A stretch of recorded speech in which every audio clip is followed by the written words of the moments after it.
Thanks for all your good work this morning. Special thanks to all of the cable installers, IT support, Alex and Mariah. I think I pushed some wrong buttons and sent some people to wrong rooms. I promise that was not intentional. I wanted everybody in this room. If I sent you the wrong link, I certainly apologize for that. But it looks like we're all here. If you're not here, raise your hand. No, that never works in my class either. It never works with my daughters either. Okay, I know you don't want to hear my corny jokes. I'm going to turn this over to Dr. Beasley.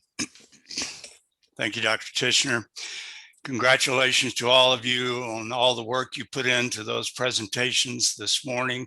We've heard some very fine things from our judges, and we are now at this point ready to announce for you the winners of the 3 brackets. So I will begin with the palm bracket, and I will call upon head bracket judge Karen Nalvin to announce the team advancing to the finals. Karen. Thank you, Dr. Beasley. After careful deliberation, the palm bracket advances Campbell University to the final round. Congratulations. Okay, congratulations to the team from Campbell. That's great. And now I will call upon the Manatee bracket head judge, and that is Theo Etzel. Theo? Yes, we deliberated long and hard, and it was a very close competition in our bracket. So we appreciate all the hard work, but we will advance Belmont University. Okay, congratulations to the Belmont University team. Great work. And for the 3rd bracket, the Sunshine bracket, the head bracket judge is Randall Kroom. Randall?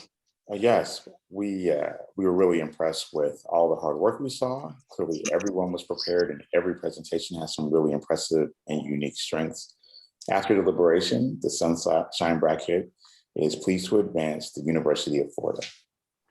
University of Florida. Okay, congratulations to the team.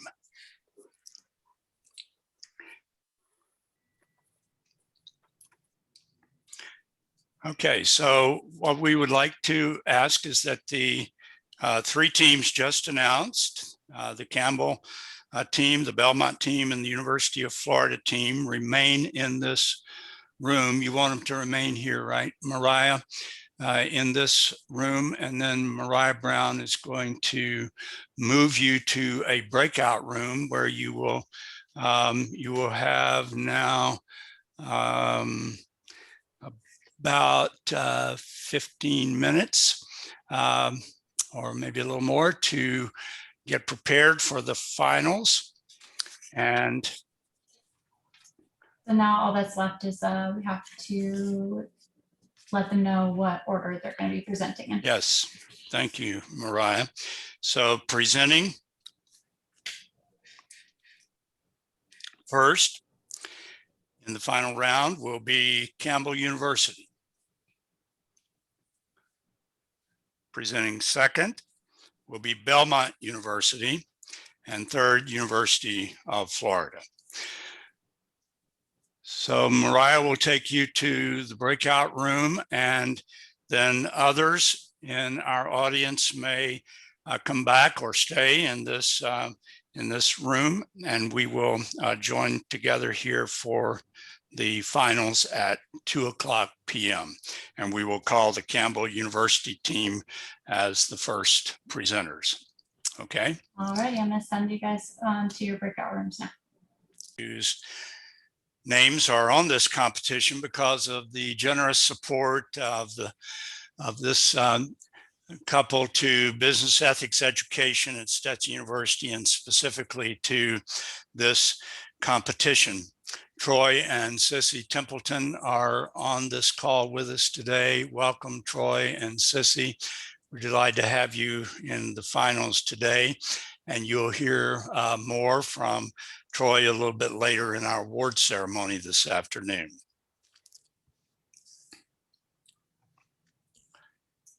So we are ready now to bring the first team in.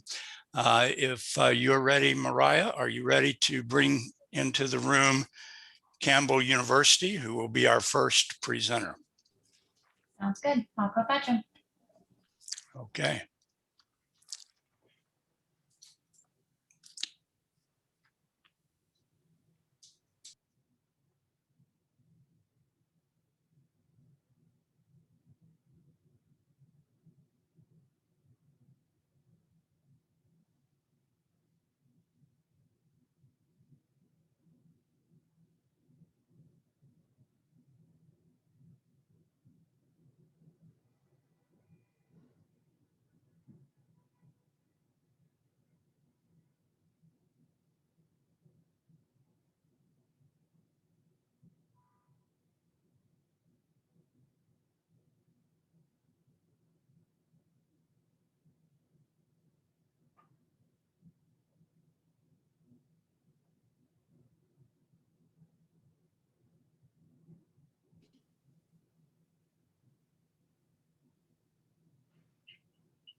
Ms. Yeah, Brown, is you're it also muted. possible?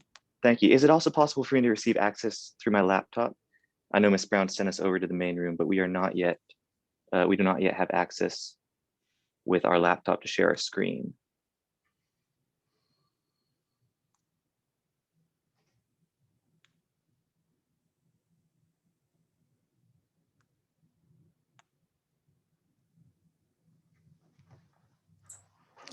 So Mariah, did you hear the request? I don't see you.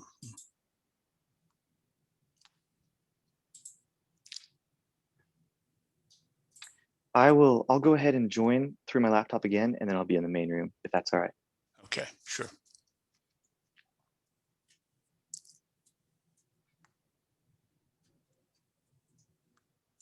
All righty. All right. Okay. Can everyone see my screen? I can see your screen. Fine, Aaron. So on my signal, you'll begin, and then Abby will give you a signal when you have 1 minute remaining in the 8-minute time slot, okay? Yes, sir. Thank you. Okay, so we are ready. You may begin. Well, good afternoon, everyone. My name is Aaron Schnorr, And I'm Caroline Inman. and we are here today as consultants to Darden Restaurants, asking questions of how Darden Restaurants can best incentivize employees to receive the COVID-19 vaccination. We're going to be looking at this through 3 main components. First, through the financial component. What financial state is Darden in right now? Secondly, we'll be looking at legal avenues that Darden Restaurants can pursue. Third, we'll be looking at 2 main legal or ethical arguments that Darden faces with COVID vaccination. And then finally, through these 3 components, we'll be presenting our plan of action that we believe Darden should follow. I'm sure all of you by now have seen the headlines. As the COVID-19 pandemic has spread across the United States, it has caused great physical and financial stress on thousands of Americans. US deaths are rising each day, and this presents a financial issue and a physical issue to Darden employees.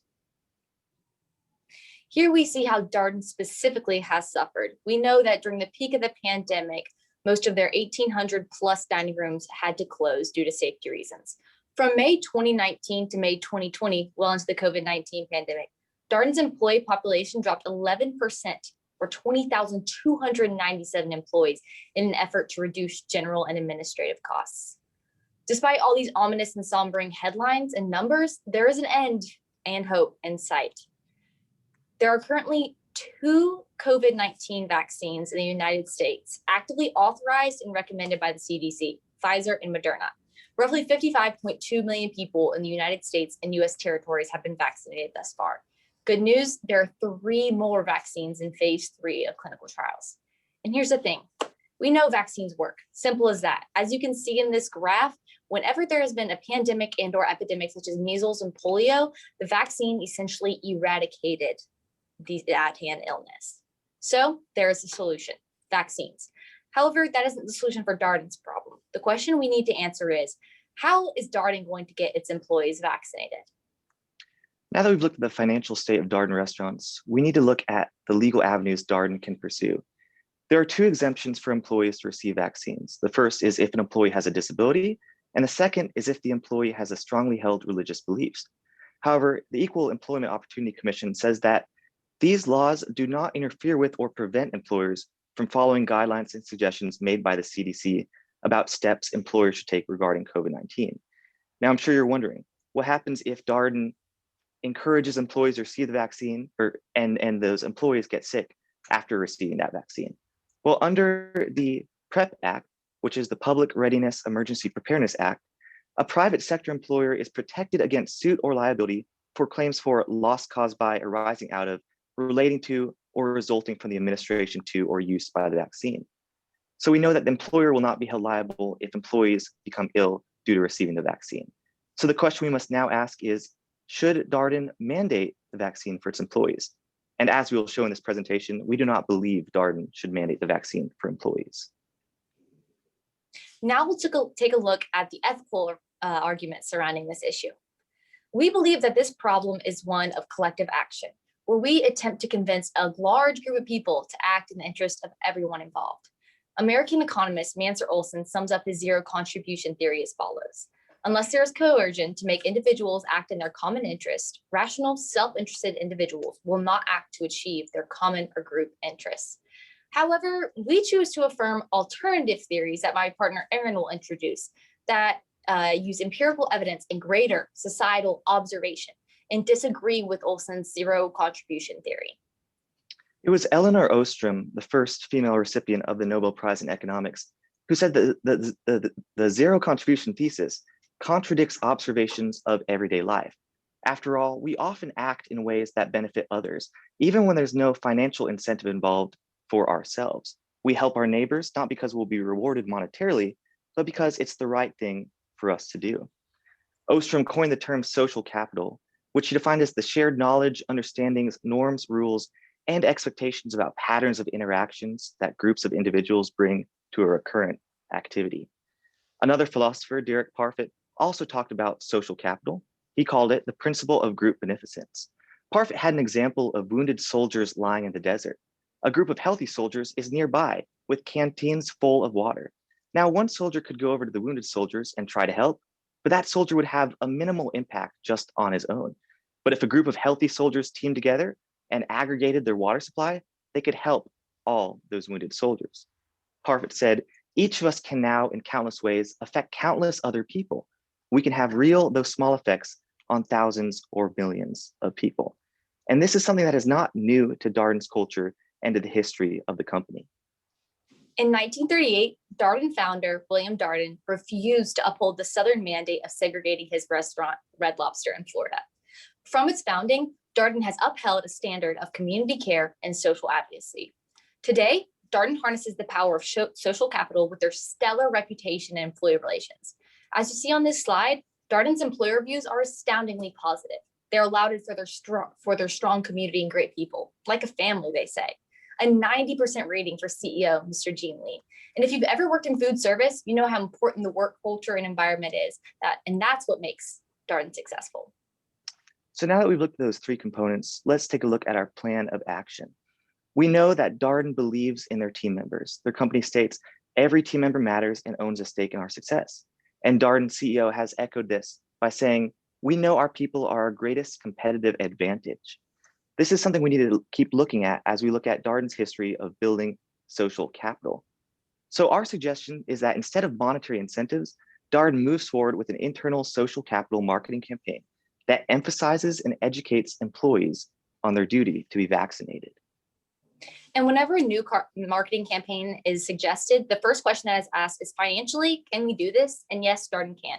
Darden has proven their ability to invest in what is most valuable for their company, proven by the decrease in marketing budget, moving from television marketing to focusing on to-go and within-app purchases due to the COVID-19 pandemic. This fluid marketing strategy will allow an internal marketing campaign, such as the one that we are suggesting, to flourish. Furthermore, we know there's abundant precedent in the terms of social marketing campaigns. We know that in hard times for America, we have always relied on social capital. Today, it looks something like this, encouraging other Vermonters to wear their masks. It is important that we view employees as a public constituency, not as a captive audience. We need to remember that these people have their own opinions and feelings with a great ability to act for the common good. So we suggest an internal marketing campaign. The idea is to make the collective action issue known simply and without sugarcoating. We want the employees to feel empowered in their vaccination decision, but we also want to take out the aspect of fear. We also want to address concerns of the vaccine with CDC-backed evidence that proves its safety and necessity. And lastly, we want those to remember, this is more than a vaccine. It's a chance to be together again and spend time with our precious loved ones without endangering them. Thank you.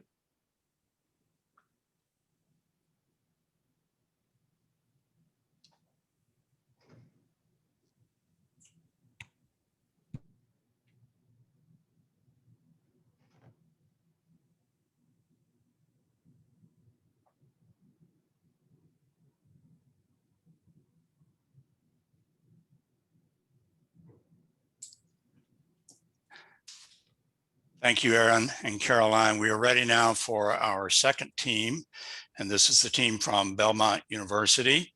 So is it Amanda? Amanda and Sarah, I'll go fetch them. Okay. Amanda and Sarah.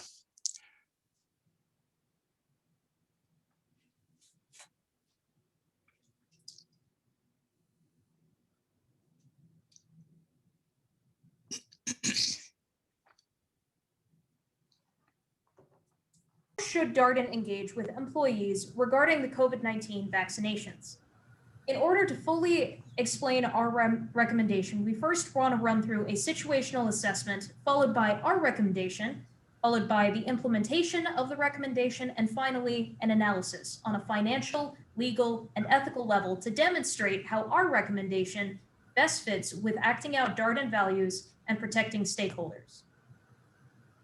Our assessment began, as Ms. Carvalho mentioned, with identifying key stakeholders. Primarily, this includes employees, customers, and shareholders. And secondarily, the full-service restaurant industry, the media, as well as health and legal regulators. You will notice that this is not an all-inclusive list, but we believed these stakeholders were key in developing a recommendation for you. Despite the tremendous challenges of the past year, we view this as an opportunity for Darden to further live out its corporate values as they highlight in their mission statement. We picked two of those values for you today. The first being respect, for employees and customers to know that their health and safety is Darden's top priority.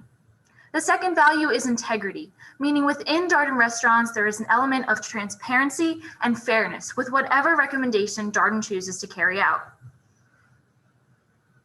Our recommendation for Darden is to strongly encourage the COVID-19 vaccination through three different elements. The first one is amplified protective measures. The second is enhanced employee support of vaccinations. And the third is a philanthropic contribution to Feeding America upon Darden reaching its vaccination goal for all employees. To go more into depth, the first element of our recommendation focuses on amplifying protective measures. We recommend increasing PPE, such as mandating double masking, as well as offering face shields when employees are directly in contact with customers. This also includes the implementation of a vaccination tracker to track who has been vaccinated and who has yet to be vaccinated for COVID-19. The next segment of this focuses on air filtration technology. Bell Tower Consulting recommends the addition of MERV 13 or higher filters directly into Darden HVAC systems to better trap viral particles that could contain COVID-19. The second element of our recommendation is to encourage employee vaccination through education and through incentives. On the education portion, we believe that Darden could create a vaccine education portal, which essentially includes easy to access and easy to understand materials on just how safe and what exactly goes into the vaccination itself. Our research has discovered that a portion of people actively holding back from a vaccine are people who don't trust its safety. So, by providing them with materials to decrease that fear, it will increase their willingness and overall likelihood to actually get the vaccination. This vaccine portal could also include things such as local areas where Darden employees could actually go and get the vaccine.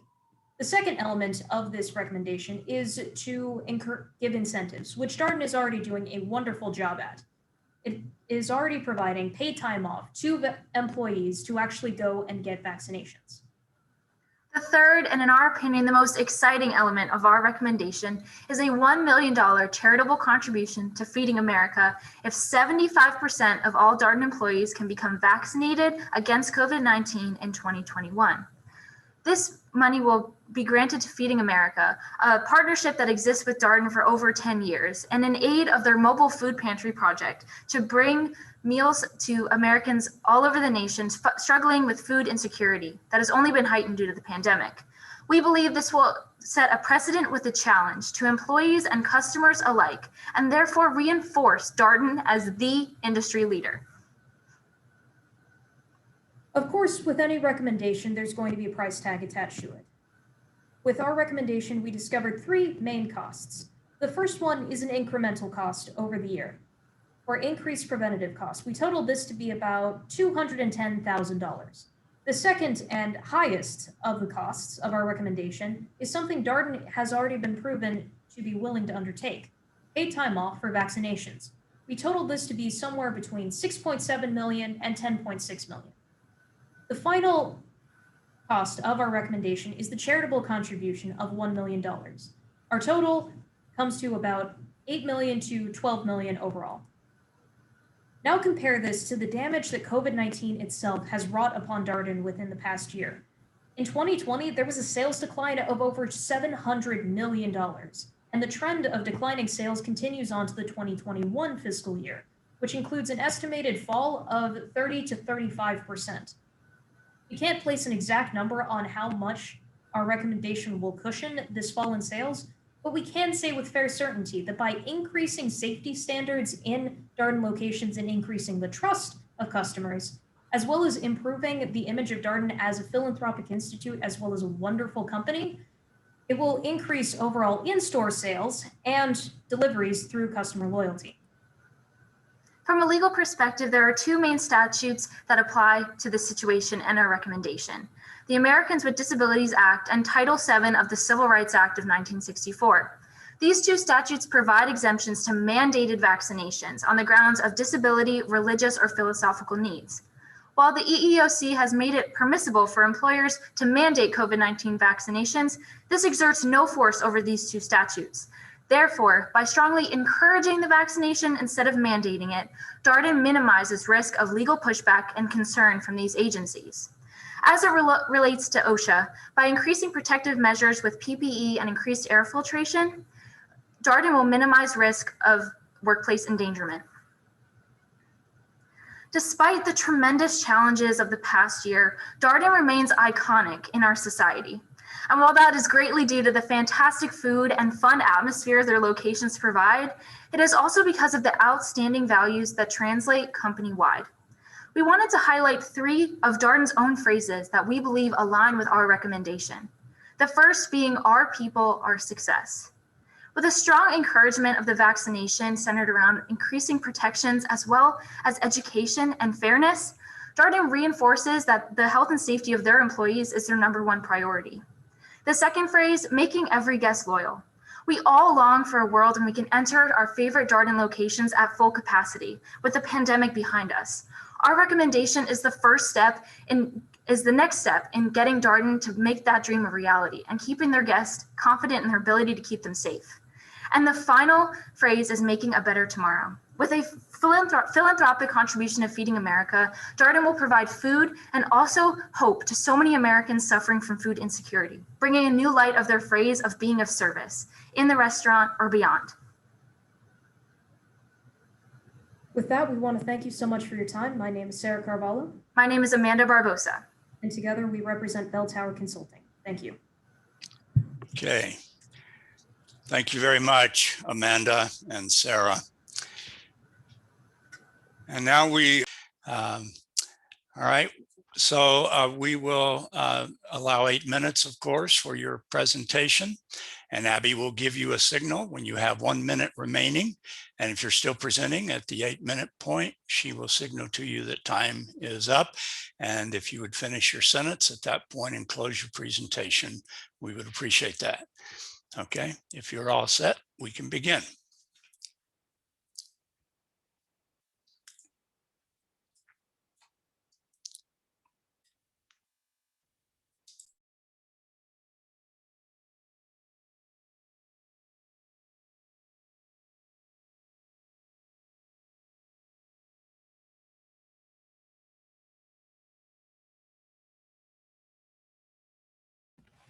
We're ready to start.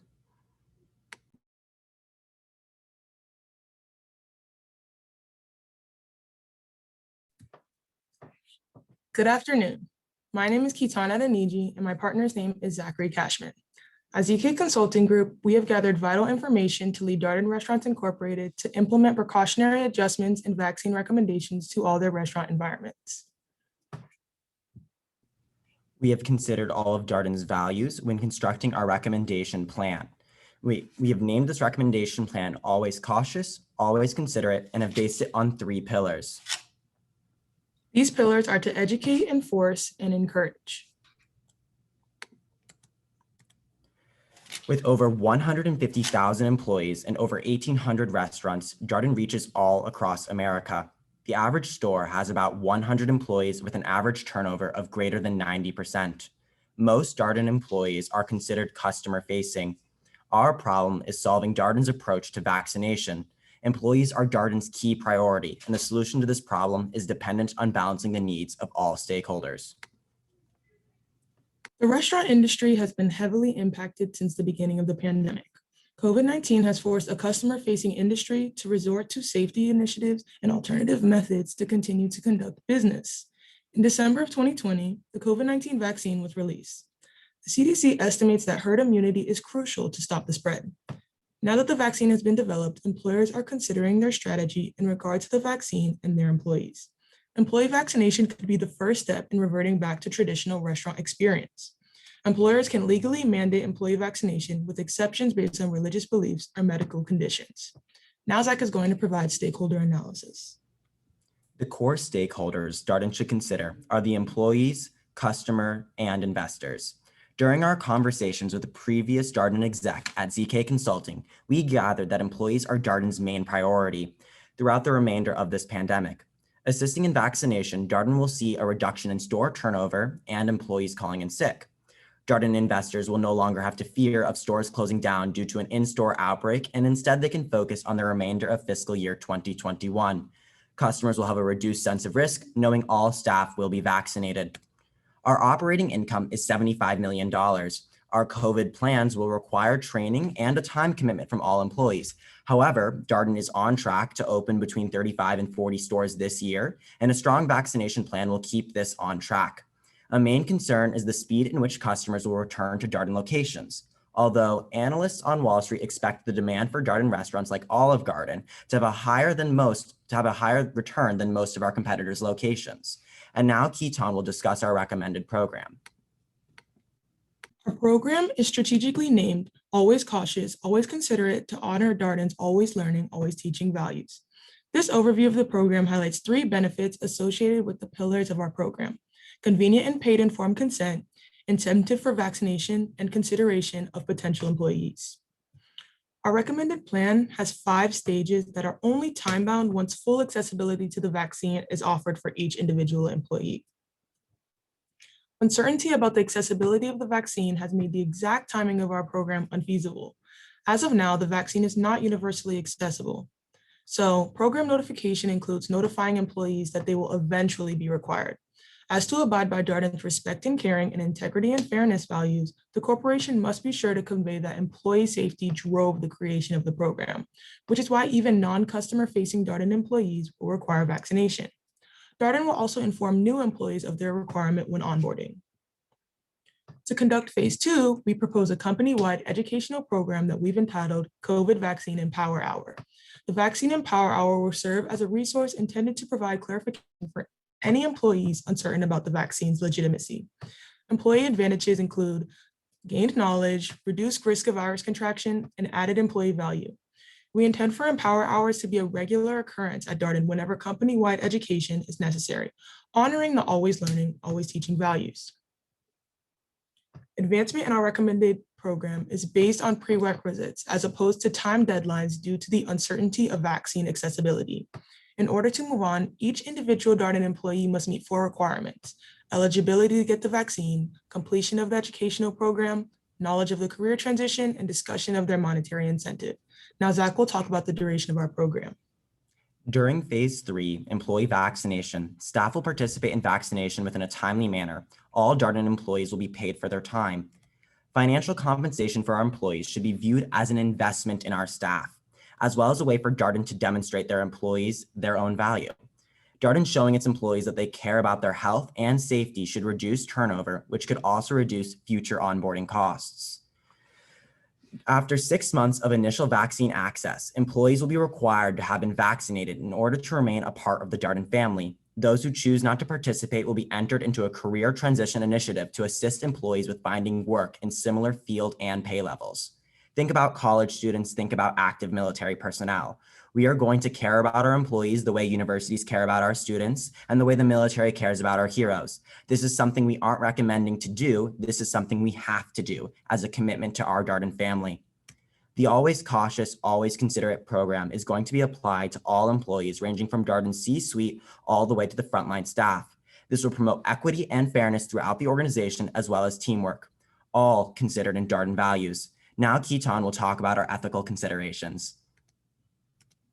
A main ethical framework that we incorporated is utilitarianism. Just like social distancing and mask wearing may inhibit low-risk individuals, these measures are enforced because it ensures safety of all.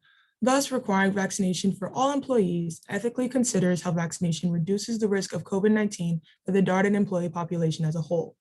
This ethical consideration honors Darden's integrity and fairness value. Proportionalism is an ethical framework that means the extremity of the situation impacts the ethicality of resulting actions. Without the extremity of the pandemic, it is arguably unethical to lay off so many workers at once. However, taking into account that we are in a global pandemic that is killing thousands a day, it is ethical to ensure the health and safety of more employees by transitioning away other employees who are uncomfortable with getting the vaccine. Employees should not have to choose between their health and their employability. Financial constraint could potentially hinder an employee from getting vaccinated. Thus, our plan recognizes Darden's moral obligation to fiscally incentivize their employees and alleviate any challenges that stem from vaccination. This considers Darden's caring and being of service values. You may be thinking that someone's religion prohibits vaccination or that the Americans with Disability Act will require continued employment. There are definitely a small number of employees who fall into these categories, but this is expected of any organization the size of Darden in any industry. Our main focus is to transition employees who are unwilling to be vaccinated into non-customer facing roles. Staff removed will be covered under the ADA because our policies would be eliminating a direct threat. Now that we have discussed the legal implications, let's discuss some of the financial impacts of the Always Cautious, Always Considerate program. This program is a $42 million investment, and the threat of not acting on COVID-19 would be more financially devastating to our bottom line. The $42 million will not. By showing the Darden family that their employer cares about their health, safety, and financial wellness as we transition out of the pandemic, we will have employees that feel valued and secured at their home in Darden, thus reducing employee turnover. Darden is at the financial turning point and is well equipped to take on their competitors. Wall Street firms believe the bounce back at Darden restaurants will be greater than any of our other main competitors. Through the Always Cautious. I'm sorry to interrupt you. Time is up. Okay, thank you, Keaton and Zachary.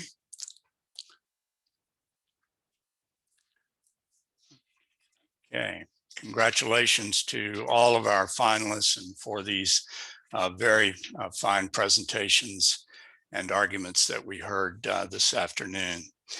Our judges are going to now enter into final deliberations. And so we will ask the judges if they will remain in this room, and Mariah Brown will take you to a breakout room where you will be doing your final deliberations. So just remain where you are, and Mariah will take you to a breakout room. We invite all of you to either leave this room open. This will be the room where we'll have the presentation of awards, or join us back here. That will be at 3:30 this afternoon. We'll look for all of you to be back in this room. Okay, thank you. Has been waiting for. I know. We are ready. I feel like an announcer for ESPN. Okay, well, I'll do the color if you want to do the play-by-play. Okay. All right. Okay, so it's just giving another few seconds here because people are still joining. Yes.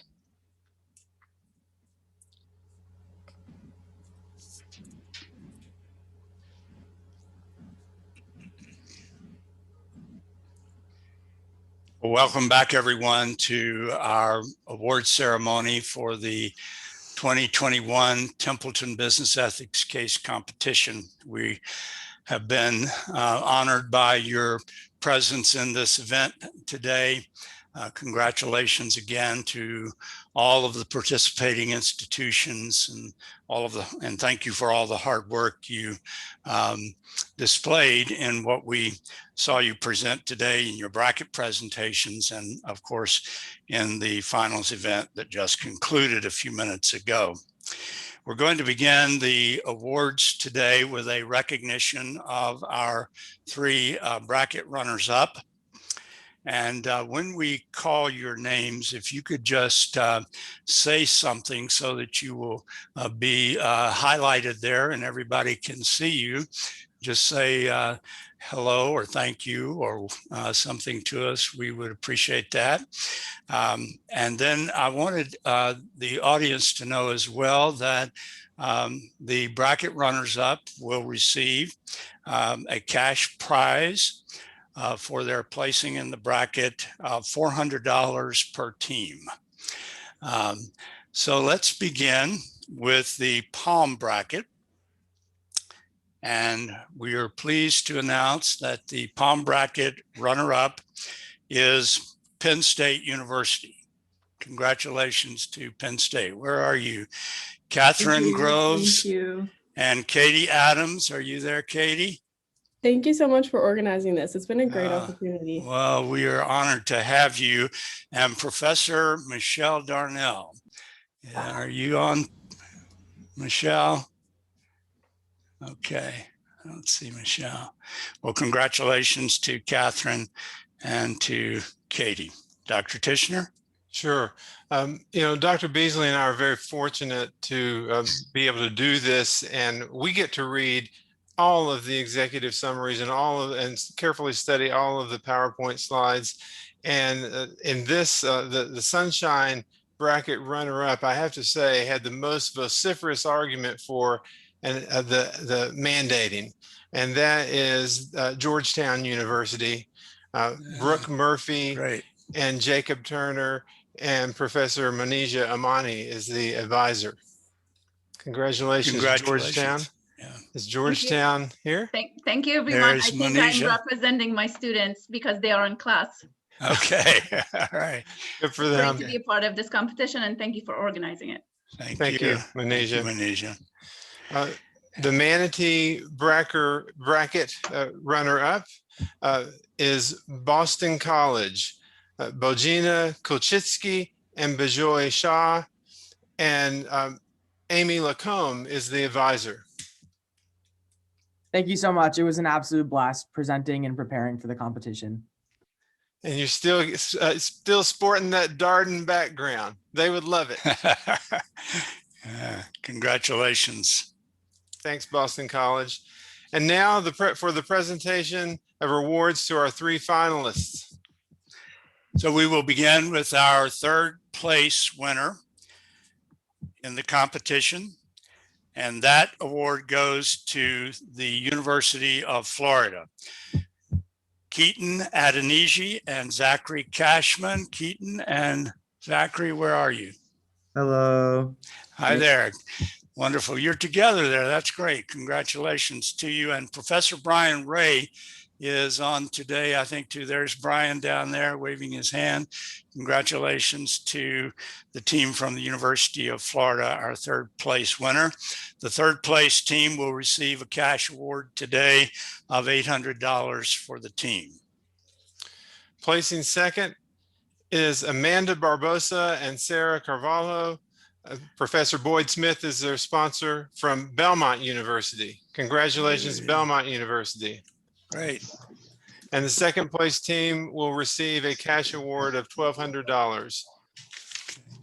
Did we see Amanda and Sarah on there? Yeah, I see Amanda there. Yeah, there we are. And there's Sarah. Great. Yeah, with their bell tower background. With their bell tower, yes. Oh, I see some more bell towers. And Professor Smith, Yeah. I see the bell tower there. Congratulations. Right. Thank you all very much. Thanks Okay, for boy. participating. And so now you know, of course, already that taking first place in our competition this year was Campbell University, Aaron Schnur and Caroline Inman. Congratulations to you. And they were coached by Professor Mark Steckbeck. Mark, are you on here? I am. There you are. Okay. And here's Caroline. I'm sorry. Here's Aaron and Caroline, I think, over here together, right? Hey. Yep. Thank you so much. Thank you. First place team will receive a cash award of $1,500. So congratulations to you. It's now our pleasure to recognize again the sponsors of the competition. Two people who have done so much already for Stetson University's business ethics program. We're happy to have them again with us this year, Troy and Sissy Templeton. And Sissy, they've met Troy earlier, I think. Troy, would you wave your hand there? And Sissy, would you say hi so that everybody will know that where you are there? Hi, yes, everyone. Thank you. I've had my video off the whole time. Okay. This was a great competition. Love being here. Hope next year we're in person. I want to congratulate all of the participants and winners and runners up, of course. Thank you. Thanks. Troy? Yeah, again, what a marvelous year. One, just want to start off with hoping, particularly during this time, from everybody staying healthy and doing well. COVID's touched a lot of lives, so hopefully you and your families, friends and colleagues, everybody is doing well. Overall, all I can say is wow. I mean, I sit through a lot of presentations. I've been in a lot of Zoom meetings over the past year.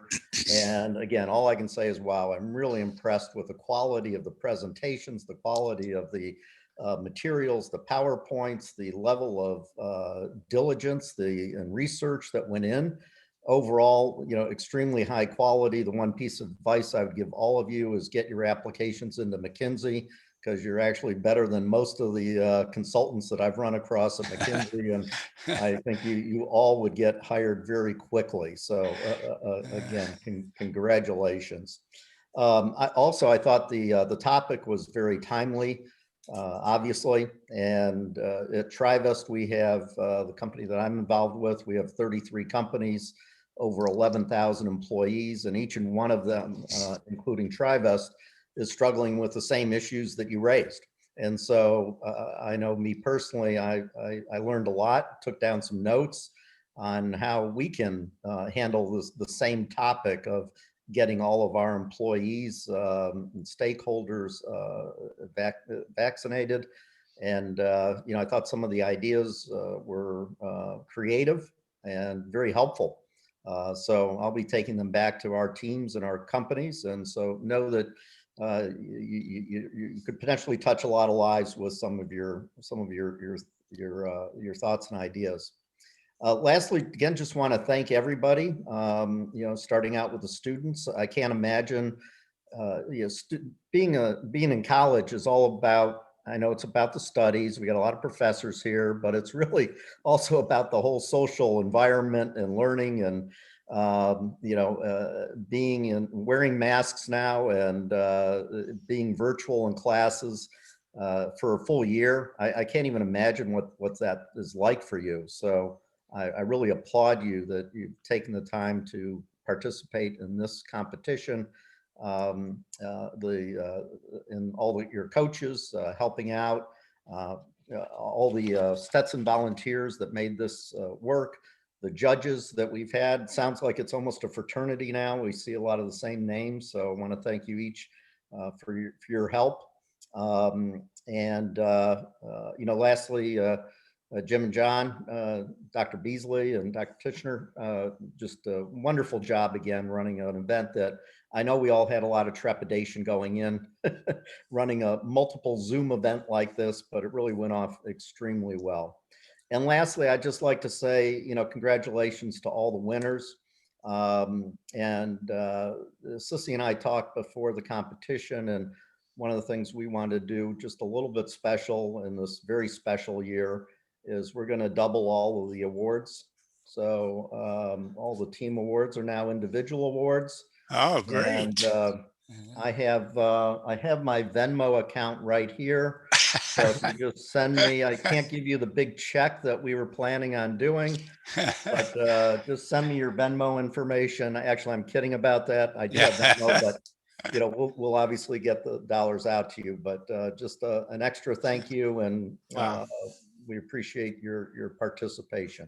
Wow. Wow, that's a wonderful surprise, Sissy and Troy. Yeah. Thank you so much for that. That is so generous. Yeah. I know several students here who will be thanking you as well. So that's great. Yeah, thank you, Troy and Sissy, for being here to help us honor these deserving students. And what a surprise for all of us.